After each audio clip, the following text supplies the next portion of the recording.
7 साल से अपने बेटे की एक झलक देखने के लिए तरस रहा हूँ। मेरी वाइफ का एक अफेयर सामने निकल कर आया उनके कलीग के साथ। 2017 की बात थी। तो उनके ऑफिस के किसी कलीग के हाँ, उनके कॉलेज के कलीग के साथ। तो आपकी लव मैरिज हुई थी या अरेंज मैरिज हुई? जी, हमारी लव मैरिज हुई थी। 2012 में हमारी शादी हुई थी। उसके बाद मुझे मेरे ही बेटे का किडनैपर बना दिया। वो केस भी मैं अभी तक चल ही रहा है कोर्ट में, जबकि ये लॉ के अकॉर्डिंग गार्जियन जो होते हैं वो बच्चे का किडनैपर नहीं हो सकते। 2012 में शादी हुई थी जब वो बीटेक कर रही थी। उसके बाद में उनकी एमटेक भी मैंने कंप्लीट करवाई। जो भी खर्चा उनकी पढ़ाई का था वो सब मैंने पे किया।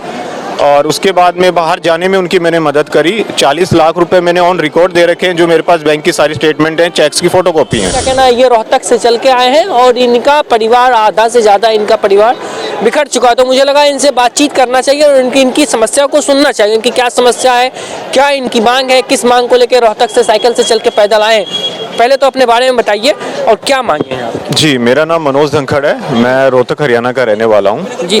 और मैं 7 साल से अपने बेटे की एक झलक देखने के लिए तरस रहा हूँ और सभी कोर्ट कचहरियों के दरवाजे खटखटा रहा हूँ, लेकिन कोई ऐसा न्याय नहीं मिल रहा कि मैं एक पिता होने के नाते मैं अपने बच्चे से ही मिल पाऊँ। मुझे मेरे बच्चे से ही नहीं मिलने दिया जा रहा है। क्यों नहीं मिलने दिया जा रहा? कारण तो ये, जब आपका बच्चा है वो, तो फिर आपको मिलने क्यों नहीं दिया जा रहा? जी देखिए, कारण कुछ फैमिली डिस्प्यूट्स हो जाते हैं घरों में। सभी के घरों में मोस्टली चलते रहते हैं लड़ाई झगड़े। तो एक छोटा सा इंसिडेंट मेरी लाइफ में आया। क्या इंसिडेंट था, खुल के बताइए। जी बिल्कुल। मेरी वाइफ का एक अफेयर सामने निकल कर आया उनके कलीग के साथ। 2017 की बात थी। तो उनके ऑफिस के किसी कलीग के? हाँ, उनके कॉलेज के कलीग के साथ। वो प्रोफेसर थे, वो भी उनके साथ। आपकी वाइफ क्या करती थी? वो प्रोफेसर थी जनकपुरी महाराजा सूरजमल कॉलेज में। तो वहीं के उनके कलीग का एक अफेयर जब सामने निकल कर आया तो मैंने उस चीज़ का ऑब्जेक्शन उठाया कि ये सब चीज़ें गलत है। हमारे एक बच्चा भी, हमारे एक परिवार भी है। जी। तो इस चीज़ को हर्ट करते हुए बच्चे को लेकर अपने घर चली गई, अपने मायके चली गई। और 1 साल ही बाद, बच्चा 3 साल का था सिर्फ, वो उसको छोड़कर अपने माता पिता के पास, बुजुर्ग माता पिता के पास, और वो विदेश चली गई पढ़ने के लिए। और मैं बच्चे से मिलने जाता उनके घर, कभी नहीं मिलने दिया। कोर्ट के आदेश हुए 1-2 कि बच्चा सैटरडे संडे फादर के साथ रहेगा, तब भी मुझे कभी बच्चे को ना उन्होंने दिया, ना उन्होंने देखने दिया। मैं जब कोर्ट का आदेश हुआ, एक पॉइंट पे बात करते चलते। जब कोर्ट का आदेश हुआ, आपने कहा कि कोर्ट का आदेश हुआ कि सैटरडे संडे पिता से मिलने दिया जाए, तो फिर उन्होंने कोर्ट का अवहेलना किया। तो इस बात को लेकर आपने अदालत में कुछ कही और फिर उसका अदालत का अगला रुख क्या था? जी, मैं हाई कोर्ट गया उस चीज को लेकर। जी। और हाई कोर्ट ने भी उस आदेश का पालन करते हुए ये बोला कि इस आदेश में कोई कमी नहीं है, इसका पालन होना चाहिए। और जो फैमिली कोर्ट थी उसको आदेश किया कि बच्चे को फादर से मिलने दिया जाए। बट उसके बाद भी जो मेरे इन-लॉज थे, उन्होंने बिल्कुल भी बच्चे से नहीं मिलने दिया। वो बच्चे को कभी बोलते बच्चा है नहीं, कभी बोलते बच्चा बीमार है। तो ऐसे ऐसे करके पूरा 1 साल मेरा निकाल दिया, उन आदेशों का पालन नहीं हुआ। मैं थक हार के जब बच्चे से स्कूल मिलने गया तो मेरा बच्चा रोता हुआ बोला कि पापा मुझे आपके साथ घूम के आना है। तो मैंने कहा आप बेटा चलो मेरे साथ। मैं और मेरा बेटा हम घूम रहे थे, इसी बीच उन्होंने मेरे खिलाफ FIR दर्ज करा दी कि बाप बेटे को किडनैप करके ले गया। किसी भी उसकी माँ? जी, उसकी माँ ने नहीं, मेरे ससुर ने, उसके नाना ने बच्चे के FIR दर्ज करा दी। माँ तो विदेश में ही रह रही थी। तो उसके बाद मुझे मेरे ही बेटे का किडनैपर बना दिया। वो केस भी मैं अभी तक चल ही रहा है कोर्ट में, जबकि ये लॉ के अकॉर्डिंग गार्जियन जो होते हैं वो बच्चे का किडनैपर नहीं हो सकते। लेकिन still case is running in family court. और फैमिली कोर्ट भी उसको ना डिसमिस कर रही है, ना पुलिस कोई चार्जशीट फाइल कर रही है। 2 साल होने को हो रहे हैं उसको। उसकी भी मैं तारीखें अटेंड कर रहा हूँ कोर्ट में जा जाके। अब 2023 में वो बच्चे को बिना कोर्ट की अनुमति से विदेश ले गई है। 2023 में मई 2023 में, जबकि केस कोर्ट में पेंडिंग है। केस भी कोर्ट में। इस बात की जानकारी कोर्ट को है? हाँ, इस बात की कोर्ट को जानकारी है। कोर्ट ने आदेश भी करे हैं कि बच्चा कहाँ है वो बताए।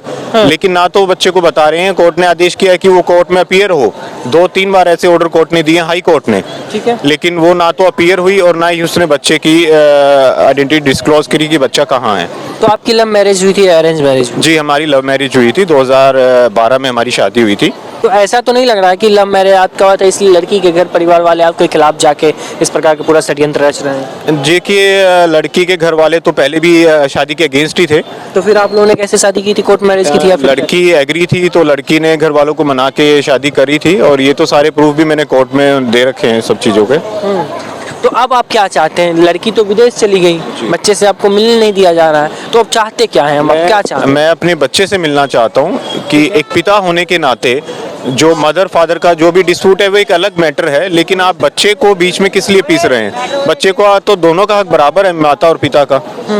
तो बच्चे के लाइफ से तो एक नाम काट दिया है, या बाप हो या माँ हो उसको कट कर दिया जाता है। माँ के पास है तो फादर का नाम कट हो गया लाइफ से, और फादर के पास है तो माँ का नाम कट हो गया।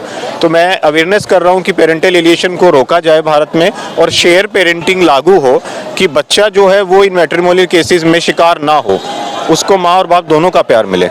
माँ और बाप दोनों का प्यार मिले। तो वो जो आपकी जो पत्नी है भाई, वो अभी आप जैसा कि आपने जिक्र किया कलीग के साथ उनका कुछ था चक्कर या रिलेशन कह लें, तो वो आगे कंटिन्यू हो रखा है या फिर उनका कुछ, क्या उनका पूरा प्रोसेस है उनका? देखिए अभी का तो मुझे स्टेटस नहीं पता है वहाँ विदेश का, तो लेकिन जब तक वो इंडिया में थी तो वो कंटिन्यू था।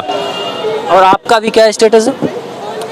मेरा तो अभी देखिए मेरी पूरी लाइफ खराब हो गई है, स्टेज पर आके कोर्ट कचहरियों के चक्कर काटते हुए मेरी जॉब छूट गई है। आप क्या करते थे, कौन से, कहाँ जॉब? भारत पेट्रोलियम कंपनी में as a manager, retail outlet पे मैं मैनेजर की जॉब करता था वहाँ पे जी।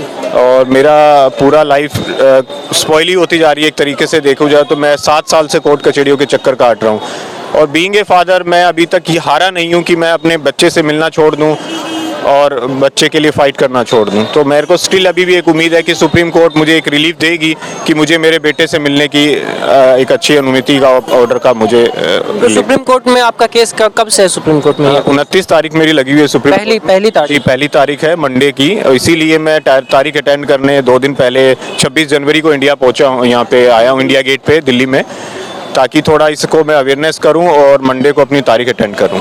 तो सरकार से, अगर सरकार से कुछ अपील करना हो तो क्या? जी, सरकार से मैं अपील करना चाहता हूं कि सबसे पहले हमारी देश की कानून व्यवस्था को ठीक किया जाए।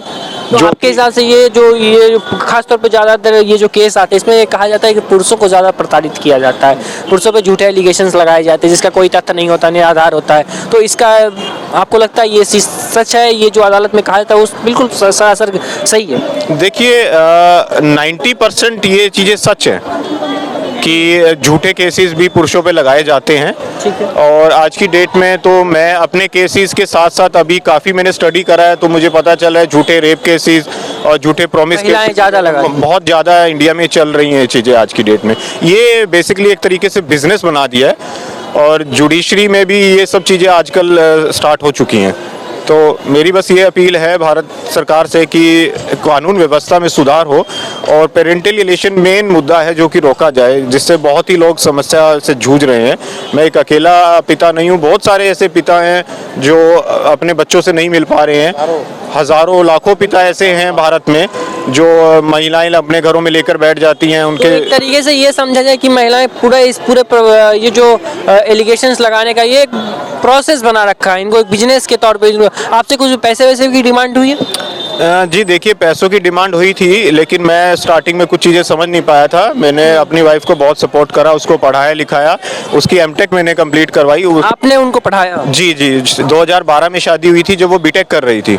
उसके बाद में उनकी एमटेक भी मैंने कंप्लीट करवाई, जो भी खर्चा उनकी पढ़ाई का था वो सब मैंने पे किया। और उसके बाद में बाहर जाने में उनकी मैंने मदद करी। 40 लाख रुपए मैंने ऑन रिकॉर्ड दे रखे हैं, जो मेरे पास बैंक की सारी स्टेटमेंट हैं, चेक्स की फोटोकॉपी हैं। उनको पढ़ाने में, उनके आगे की स्टडी के लिए, पीएचडी के लिए भी, और उनके फादर के अकाउंट में मैंने पैसे डाले थे जो कि आज तक मुझे रिटर्न भी नहीं मिले हैं। तो शादी के बाद कभी आपसे पैसे का कोई डिमांड उनके घर वाले की तरफ से कुछ किया गया? नहीं, शादी के बाद नहीं हुआ था, बस शादी के बाद तो केस ही फाइल किया था।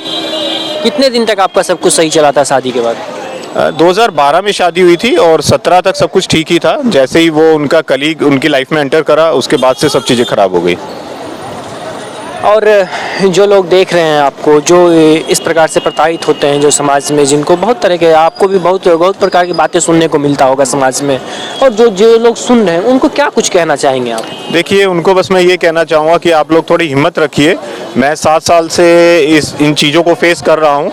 सोसाइटी में भी हमें ऐसी नज़रों से देखा जाता है कि इनकी पत्नी इसको छोड़कर चली गई, लड़के में कोई कमी हो गई, लड़के ने पीटा होगा, प्रताड़ित करा होगा।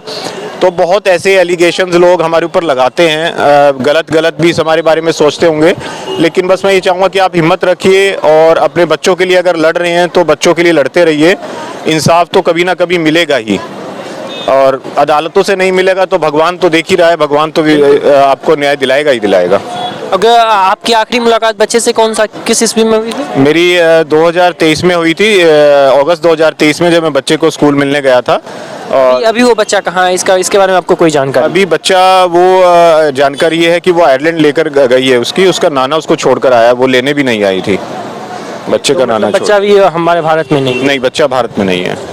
और अगर आपकी पत्नी देख रही हो आपको, अगर कुछ कहना हो तो उनको क्या कुछ कहें? जी, मैं बिल्कुल उनको यही कहूँगा, देखिए आपकी मेरे जो भी डिस्प्यूट्स हैं वो एक अलग मैटर के हैं, और अगर आप आना चाहें आर मोस्ट वेलकम। मैं आज भी आपको ये कहता हूँ, बच्चे के वेलफेयर के लिए और बच्चे के अच्छे फ्यूचर के लिए मदर और फादर बोथ आर इम्पोर्टेंट्स। आप बच्चे को फादर से दूर मत करिए। बच्चे को ऐसा नहीं है कि बिना फादर को आप उसे अकेले पाल लेंगी, बच्चे को फादर की बहुत ज़रूरत होती है। तो बस अगर आप मेरी बात सुन रही हैं तो इस चीज़ को आप थोड़ा सा ध्यान रखें और बच्चे को फादर से मिलने से ना रोकें। तो मैं अभी भी उनको आप रखने के लिए तैयार हैं? जी बिल्कुल। कुछ होने के देखिए, गलती इंसान से ही होती है जी, और कोई भी इस गलती में मैं भी शामिल होता तो और मुझे वो भी उनको एक्सेप्ट करते बच्चे के लिए, तो मैं आज भी उनको ये बोल रहा हूँ कि जो गलती हो गई, लेकिन बच्चे को देखते हुए आप बच्चे की लाइफ स्पॉइल मत करिए।